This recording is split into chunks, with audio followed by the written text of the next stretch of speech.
कहानी की शुरुआत होती है साल 2084 में, जहां हम डगलस नाम की एक आदमी को देखते हैं जो अपनी पत्नी के साथ इस वक्त मार्स ग्रह की पहाड़ियों पर चल रहा था। अचानक उसका पैर फिसल गया और वो नीचे गिर पड़ा। नीचे गिरने से उसका ऑक्सीजन मास्क भी टूट गया और उसे सांस लेने में बहुत ज्यादा तकलीफ होने लगी। तभी उसकी पत्नी उसे बचाने के लिए आगे बढ़ी, लेकिन उसी पल उसकी आंख खुल गई। दरअसल ये उसका एक सपना था। उसके पास इस वक्त उसकी असली पत्नी लॉरी है, जबकि जिस लड़की को वो सपने में मार्स पर अपनी पत्नी बनाए बैठा था वो कोई और ही थी। डगलस को यह सपना रोज आता था। उसे समझ नहीं आ रहा था कि वो इस सपने को बार बार क्यों देखता है। आखिर क्या जुड़ाव है उसका मार्स के साथ। वो तो कभी मार्स पर गया भी नहीं, वो तो अर्थ पर ही एक कंस्ट्रक्शन साइट में काम करता था। और जब वो काम पर निकल रहा था तो उसने मार्स की एक न्यूज देखी, जिसमें बताया जा रहा था कि लोग मार्स पर नई नई कॉलोनीज बना रहे हैं। वहाँ पर वर्करों का एक ग्रुप है जो कि धरने पर बैठ गए हैं। दरअसल उनकी कुछ मांगे थी और वो चाहते हैं कि पहले उन्हें पूरा करो, उसके बाद ही काम होगा। मार्स पर जितनी भी खुदाई हो रही है उसे वायलॉस नाम का एक आदमी करवा रहा है। हमारी दुनिया में शायद इलॉन मस्क करवाएगा। यह आदमी वहाँ का गवर्नर था। सारे मजदूर उसी के अंडर काम करते हैं और वो उनके ऊपर बहुत ज्यादा जुल्म करता था।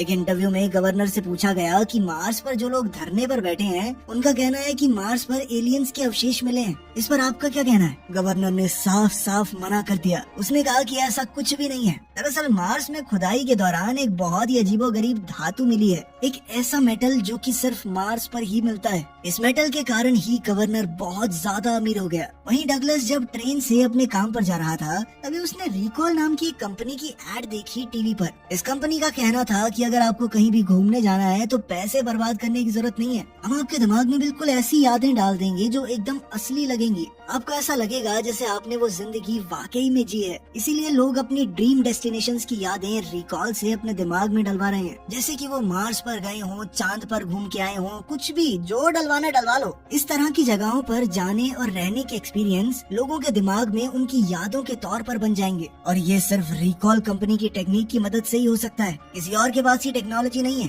डगलस को ये एडवर्टीजमेंट काफी दिलचस्प लगी। अब डगलस को लगा कि हो ना हो मेरे सपनों का कुछ तो लेना देना है इस कंपनी के काम से। उसने देखा कि रिकॉल एक ऑप्शन भी देता है, एक सीक्रेट एजेंट बनने का, जिसमें आप एक लड़की को बचाते हैं। और वो लड़की बिल्कुल वैसी ही दिख रही थी जैसी डगलस को रोज अपने सपनों में दिखती है, जिसके साथ वो सपने में मार्स पर था। तो डगलस ने भी उस कंपनी वालों के पास जाने का सोचा कि आखिर ये सब हो क्या रहा है उसके साथ। पर इससे पहले कि डगलस को मशीन के अंदर डाला जाए, अचानक से उसे कुछ हो गया। वो डॉक्टर्स के ऊपर हमला करने लगा। वो बहुत ज्यादा गुस्से में आ गया, मानो उसके अंदर कोई और ही शख्स जाग गया हो। डॉक्टर्स ने बड़ी मुश्किल से उसे बेहोश किया।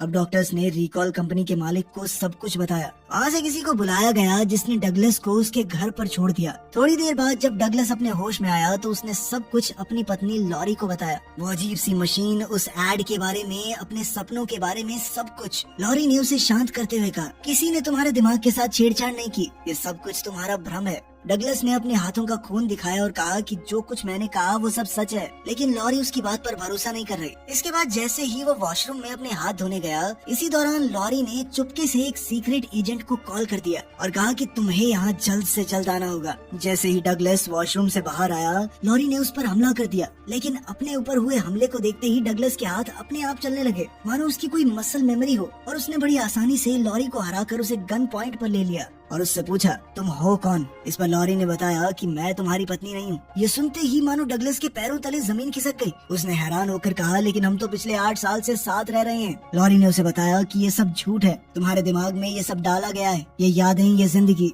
मैं एक मिशन पर हूँ, उसी वजह से तुम्हारी बीवी बनकर रह रही हूँ। मैं सिर्फ पिछले 6 हफ्तों से तुम्हारे साथ हूँ। डगलस को अब सच्चाई समझ में आई। तभी उसने स्क्रीन पर देखा कि वो सीक्रेट एजेंट भी आ गया जिसे लॉरी ने बुलाया था। डगलस लॉरी को बेहोश करके तुरंत वहाँ से भागा। वो सीक्रेट एजेंट जिसे लॉरी ने बुलाया था असल में उसका असली पति था। दोनों पति पत्नी एक टीम में काम करते हैं। अब वो एजेंट किसी भी कीमत पर डगलस को पकड़ना चाहता है। डगलस अपनी जान बचाने के लिए और अपने दिमाग में छुपी हुई असली यादों का सच ढूंढने के लिए इधर उधर भागने लगा। उसे एक होटल दिखा जिसका नाम था रिट्स। नाम देखते ही उसके दिमाग में कुछ पुरानी यादें ताजा होने लगी। वो होटल के कमरे में गया जहाँ वो पहले भी जा चुका था, लेकिन उसे अब भी कुछ पूरी तरह से याद नहीं आ रहा। तभी एक आदमी का वीडियो कॉल आया आया जिसने डगलस को बताया कि वो दोनों यानी ये आदमी और डगलस गवर्नर के लिए मार्स पर काम किया करते थे। उसने डगलस से कहा कि गवर्नर तुम्हें किसी भी कीमत पर पकड़ना चाहता है और तुम उससे तब तक नहीं बच पाओगे जब तक तुम अपने दिमाग का ट्रैकिंग डिवाइस निकाल ना दो। ये बात एकदम सच है, उसने तुम्हारे दिमाग में एक ट्रैकिंग डिवाइस लगा रखा है। उसने ये भी बताया कि उसके पास डगलस की एक अमानत है,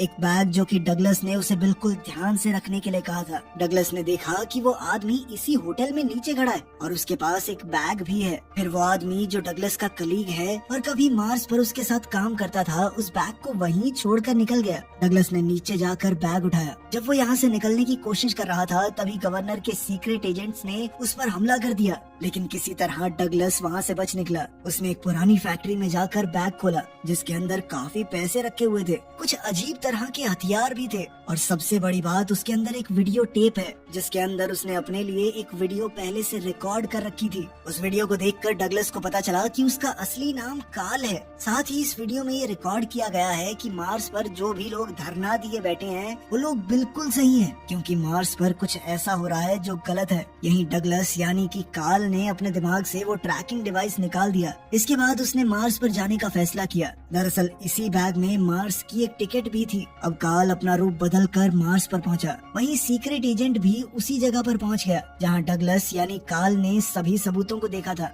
और वहीं पर थोड़ी खोजबीन के बाद सीक्रेट एजेंट को पता चला कि काल अब मार्स पर चला गया है। अब वो भी काल के पीछे पीछे मार्स की ओर निकल पड़ा।